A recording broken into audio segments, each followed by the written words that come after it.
I consider the main points that you need to think about as you're submitting articles. And then I'm going to go through some questions that were submitted ahead of time and answer those questions. And then there will be some time for further question and answers for you. So feel free to put your questions in the chat and we will get to those. Um, so starting off, the first point I want to make is when you are submitting an article to a journal, you need to consider your audience. Think about the journals that you use the most. What are the ones that you refer to? Most likely, those will be the ones that are relevant for your own research and would be a good place for your research to find a home. Second, read the aims and scopes of the different journals to make sure that your article fits within the parameters. All journals will have on their web pages a description of the journal that gives a clear indication of whether or not your article will fit within their parameters.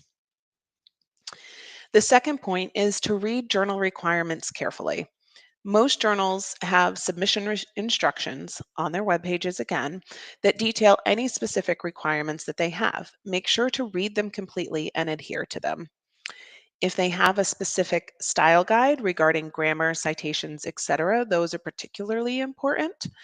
And some may have special instructions for fonts and layout as well. But most likely it's things like citations and how they want you to do that within the article. Um, the third point is to consult with your colleagues. They can be a great resource for you. Speak with colleagues to see if they may have published in a journal that you're considering submitting to. They may be able to give you information about their experience, how it went for them, and some good information. They may also have alternative ideas about places to submit, perhaps a journal that you didn't know about, but is relevant for your work. Um, Also, if they have submitted to a particular journal that you're interested in, as I mentioned before, their experience may also give an idea of the turnaround time for reviews, how quickly their article went through the process, things of that nature. Make sure you have a clear argument and good language usage. It's important that editors and reviewers are able to easily discern and follow your argument. Make sure that you clearly state what you hope to show slash accomplish or prove in your article, and then follow up with your research. If you are publishing in English and it's not your first language, it may be worthwhile to have a native speaker at least read through your paper. While journal editors do not expect the usage and grammar to be perfect, they do need to be able to read the argument and not get lost in bad language. This also applies to whatever language you are publishing in. I have had reviewers come back in the past stating that they could not review a work because the language was too bad. Um, if you get further along in the process, be open to feedback. Remember that reviewers, for the most part, are offering criticism in order to help improve your work. They and the journal editors want to be sure that they are publishing high quality articles. Keep that in mind and try not to get upset or defensive about their feedback. Admittedly, there are times when you may not agree with a criticism. Most journal editors will at least consider your response to a review if you do not agree with the revision suggestions. So, if you are sending a response back about your review, oftentimes you can include comments in response to the review or explanations of why you did or didn't make certain revisions that were suggested. My final point is to make sure that you use a clear citation style and adhere to all publication ethics policies. Again, if there is a particular citation style that the journal requires, make sure that you follow that. But if you are able to choose your own, that's fine. Whichever citation style you choose to use, make sure you use it consistently and clearly. Do not mix in-text citations and bibliographical references with footnotes and endnotes. It's clear that you choose one style and stick to it. Most publishers now have publication ethics policies posted on their website and oftentimes listed on the journal web pages. These will also be noted in any consent to publish forms that you may sign, should your article be accepted. It's important to familiarize yourself with the publisher's policy so that you don't run into issues later on. Common publication ethics violations that we're seeing are plagiarism and self-plagiarism, censorship, and also what's called salami publication, which means splitting your data sets to try and publish more articles in different journals, but they are all relating to the same content. So those are kind of the six main points to consider. I'm now going to go through questions that were submitted ahead of time and give my answer to those. Some of the questions are ones that I addressed, but I will refer back to what I talked about, and others are different questions that I will also try to answer for you. Again, at any point, you can feel free to put more questions in the chat that I will answer later on. Um, so first, some of the questions that were addressed in my presentation here. How can authors effectively tailor their submissions to meet the expectations of editors and increase acceptance rates? So that would be the 3 points which I talked about, which are considering your audience, knowing the content of your article if it does relate to the journal, and also your language, making sure that you're presenting it in a clear way um, so that the editors can really see your research. The next question, what strategies or techniques can authors employ to critically assess their own work before submission to minimize the likelihood of desk rejection? I think that kind of all of the points I touched on today really would help answer that question. So thinking about your audience, reading the journal requirements, consulting with your colleagues, making sure you have a clear argument and good language, being open to feedback. Another point too would be if you are consulting with colleagues, have them read your article and take their feedback first. That may be a helpful step. And finally, using the clear citation style and adhering to publication ethics policies. The next question, how do you suggest authors navigate the process of selecting the most suitable journal for their manuscript to improve the chances of acceptance? This is mostly back to point one that I made, which was considering your audience, thinking about the journals that you use the most, and finding the one, reading their aims and scope, really making sure that they are relevant for your research. Next question. What resources or tools would you recommend for authors to better understand the preferences and expectations of different journals and their editors? So again, this would be considering your audience, looking at the journal's aims and scope, looking at the journal's requirements, and also consulting with your colleagues to see, if they are familiar with the journal, if they think your research really fits there, if there may be another journal that's appropriate. All of those would help answer that question. Um, the next question. In your experience, are there specific types of research or writing styles that are more prone to desk rejection? How can authors in those fields better prepare their manuscript?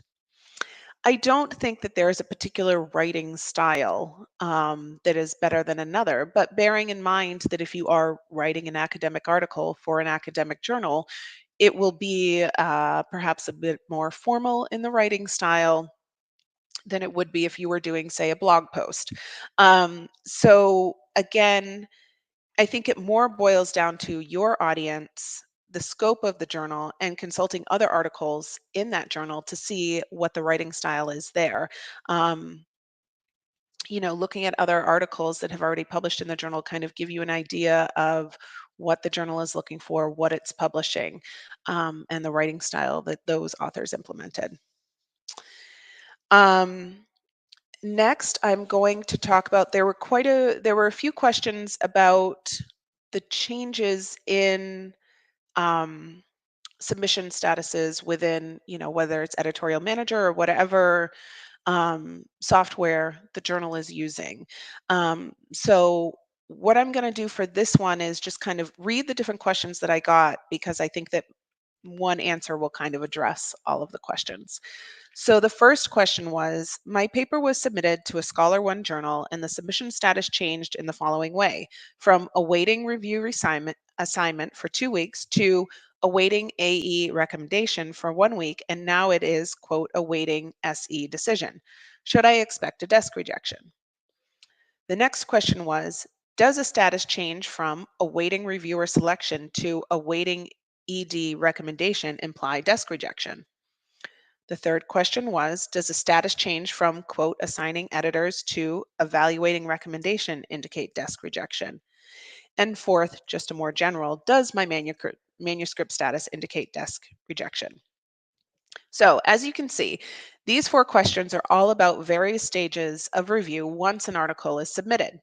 I don't think that any change within the system is necessarily an indication of rejection, aside from the final decision of whether or not an article has been rejected. Once a journal article has been submitted, the editors are working to assign reviewers for the article. So changing from awaiting to review to awaiting AE recommendation may mean that they are waiting for some of the editorial board members to suggest names. Finding a reviewer, and different journals have different workflows, but essentially they all boil down to the article coming in, somebody taking a quick evaluation of it first, and then it going to reviewer. And finding reviewers sometimes is easier than others. It depends on the reviewers that are available, have time to do it, things like that. But as the article status is changing, I don't think that it necessarily is an indication that it's going to be rejected. It's just an indication that it's moving through the process, whatever that specific process for the journal may be. So assigning editors is that the article is being assigned to the editor within the journal that is most familiar with the topic that that article is about. Evaluating the recommendation is most likely looking at the editor's recommendation, but that recommendation could still be that this needs to go out for review. Or it could be that maybe it needs to be revised a little bit and resubmitted. So I don't think that a change in a status is an indication of rejection. I think that you do need to understand that the process can take a little bit of time, and although it's frustrating and you're anxious to hear results, a change in status is good in that your article is moving through the process. Um, Next, there were a couple of different questions about why manuscripts are rejected or things of that nature. So I'm going to go through those questions next. So, a couple of different questions. Why do some editors reject papers without stating the reasons for rejection? And can I ask the journal reason for desk rejection of my paper while a highly similar paper was accepted? Each rejection is a case by case basis, but I would think that the most common reasons that an article is rejected is one, that the article is outside the scope of the journal, or that the topic was not presented well, either with the content or it wasn't written clearly and easily understood by the editors. You can ask for an explanation of why your paper was rejected, but that does not necessarily mean that the editor is going to respond. Um, in an ideal world, journal editors would give helpful feedback to try to get your article published in another place. However, realistically, they are dealing with many submissions every year, and they can't necessarily, on top of other jobs, and they can't necessarily take the time to write a long explanation as to why they haven't accepted your article. But it certainly doesn't hurt to ask. Um, and also bear in mind, kind of like I said, the two most common reasons for rejection would be outside of scope and the content not being presented well. Some more questions that relate to that. Oh, well, there was one specifically. Can you elaborate on the most common reasons why manuscripts are desk rejected, which are the two that I gave you? What are the key elements or criteria that editors typically consider when reviewing a manuscript at the desk? I think, again, this relates back to that. Does the article fit within the scope of the journal? Is it presented well? Does it add a new argument to the discourse that will encourage further discussion, hopefully within the journal? Because ultimately, that's what we're looking for, right? So we're looking for new research or maybe response to research that's already been published in the journal that's continuing the discourse, continuing the research. Um, and so I think those are all things that the editor considers when they're looking at an article.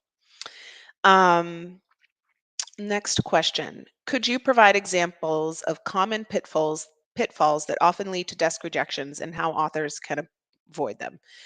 I think we've talked about mostly, this, but mostly scope and presentation of the content are kind of the two most common pitfalls or reasons why an article would be rejected.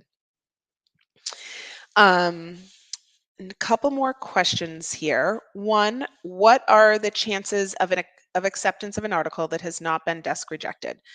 Um, it's hard to say. I mean, this is really on a case by case basis. Obviously, if it hasn't been initially rejected by the editor, there is a better chance that it might be accepted, but it still does have to pass peer review. And there still may be some stages of revisions. Occasionally an article is reviewed and it gets sent back saying, do some revisions and send it back to us and we'll see how it goes.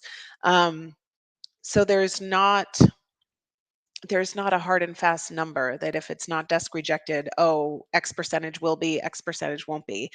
It depends on the article. It depends on the journal. There are a lot of factors playing into that. But I would say that if your article is not initially rejected, you do have a better chance of it moving forward.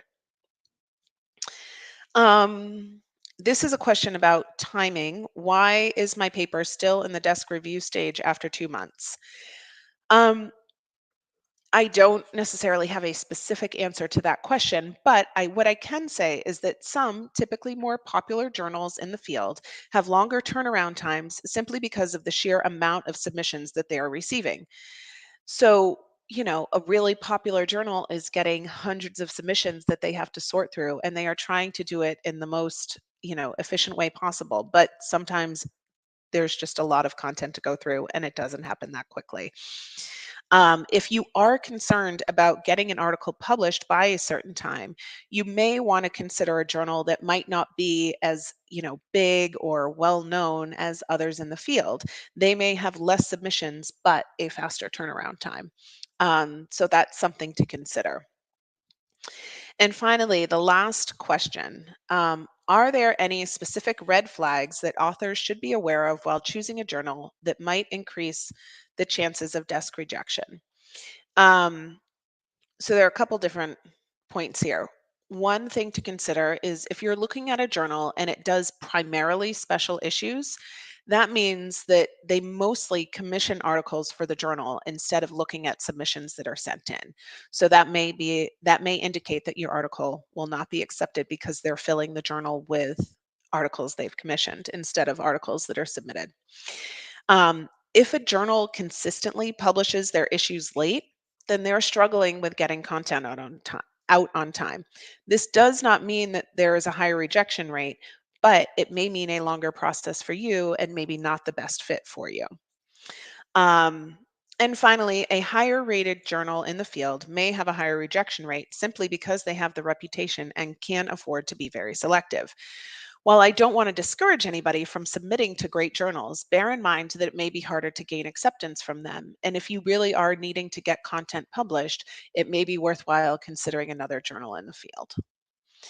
Um, so I hope that my 6 points and the answers to these initial questions were helpful. And I would like to now open it up to questions that you may have that came up during this or other questions that you saved for me. I'd be happy to answer them.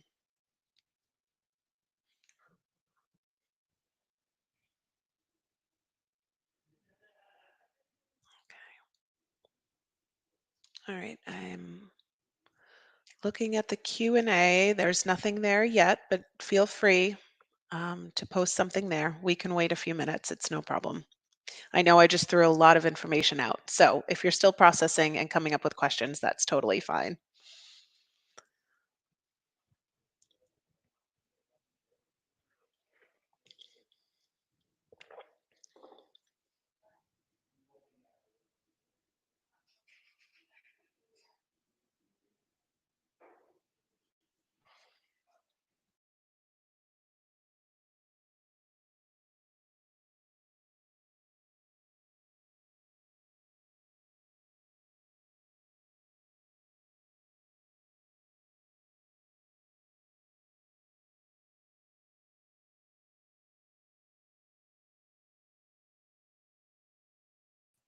Oh, my apologies. My Wi-Fi went out for a second, so apologies for disappearing there. But we're back online now. So if there are any questions that you have, feel free to put them in the Q&A box.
Oh, okay. I see there's something.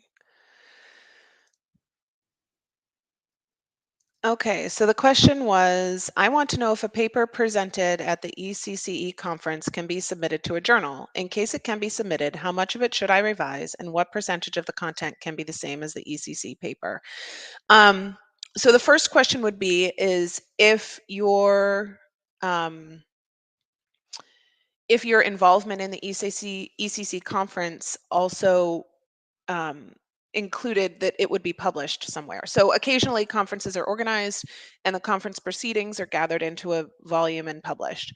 If that is the case, then you do need to consider maybe not publishing it in a journal because the content would be so similar. If it's not being in a going into a conference volume, then you can certainly submit it to a journal. Um, I think when you're thinking about revising it, there's not necessarily a specific percentage that has to be revised if it hasn't been published elsewhere. But you do want to bear in mind that the way an article is written to be presented at a conference may be a little bit different than how it's written to be presented in a journal. So you may want to revise it in view of your audience and how it's going to be read instead of presented. So bear that in mind. Also, but mostly it's consider whether or not that paper is supposed to be published anywhere else before submitting it to a journal. Um, the next question is, my paper has been rejected on the grounds of plagiarism. What should I do? Well, you need to get some more information first. Why, you know, where are they saying that the content was plagiarized from? Get more information because you need to know whether in fact that is true. First of all, before you can start defending yourself and figuring out where the duplication happened. um, but you can have a conversation with you can certainly ask for the editor's information about why they're saying it was plagiarized, so they can give you more information. And then if needed, you can reach out. Most publishers do have people on staff who handle publication ethics who should be able to answer more questions about that. The next question is, can I ask the editor to publish a withdrawn manuscript after acceptance? Um, So was I guess I'm a little confused about the question. Was the manuscript withdrawn before or after it was accepted for the journal? Um, I'm not exactly sure. So if a if you submitted an article and it was accepted and then you withdrew it and then changed your mind, I think it would depend on the editor. My guess would be that the editor may want it to go through the process again, if that is the case of how that happened. It kind of depends on if it was accepted before it was withdrawn or after it was withdrawn. Um, okay. This is a question. If after publishing I realized an error in my results, what should I do? You should reach out to the journal editor. Different journals have different policies about publishing errata and corrections. Um, so you should reach out to them and see what their policy is. Some journals will publish errata. More and more journals, since everything is done online now, may do an updated version. So there are different ways to go about it, but it's specific to the particular journal, so you would need to check with them. Right. Um, all right. Another question. Will that reflect badly on my, okay, so this is a follow-up to that first question about fixing the research. Will that reflect badly on my future publishing prospects? I don't think so, because I think that, if you are able to publish the errata, I think that reflects better on you actually, because you went back and realized that you had an error and you went in and fixed it. So I don't think that reflects poorly on you at all. And I, um, I think there are many times I've been working in publishing for a while now, and there are many times where later on authors find issues and we go back and fix them. And I think I don't think it reflects poorly at all. No.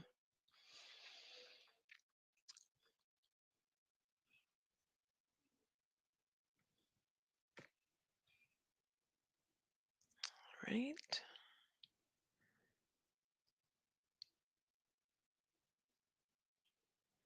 Okay. See if there, wait a couple more minutes here.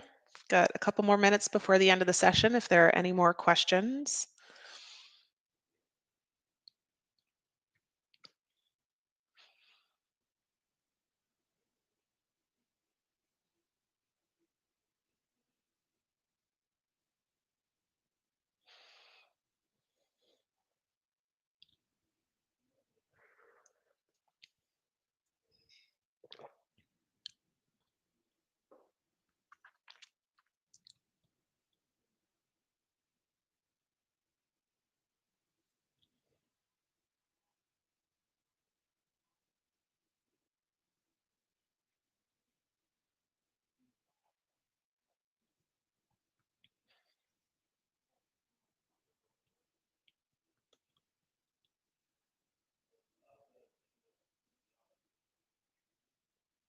Okay.